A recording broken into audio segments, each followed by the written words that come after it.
एक माँ की 3 जवान बेटियां थीं जो बेहद खूबसूरत और आकर्षक थीं। उनकी सुंदरता को देखकर हर कोई मोहित हो जाता था। गांव के सभी युवक उन लड़कियों पर मोहित थे, लेकिन उनकी सुंदरता ही उनका सबसे बड़ा श्राप बन गई थी। तीनों बहनों के बीच रोज झगड़ा होता था कि कौन सबसे सुंदर है। इस रोज रोज के झगड़े से परेशान होकर उनकी माँ ने एक योजना बनाई। उन्होंने एक गरीब लड़के को बुलाया और अपनी तीनों बेटियों से कहा, तुम में से कौन इस अनाथ लड़के से शादी करना चाहेगी? पहली बेटी बोली, इस बदसूरत भिखारी से कौन शादी करेगा? दूसरी बेटी बोली, माँ, क्या तुम पागल हो गई हो?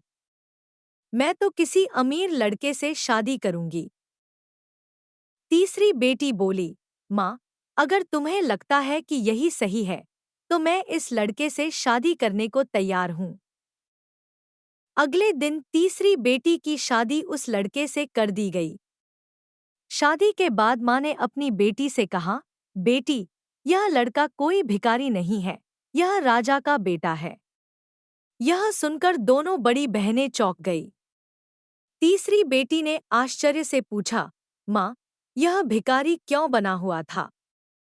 माँ ने कहा, यह नाटक मैंने इसलिए करवाया क्योंकि इसने मुझे से कहा था कि मैं अपनी रानी उसी को बनाऊंगा जिसके दिल में सच्चाई और सरलता होगी। अगर आप भी माँ से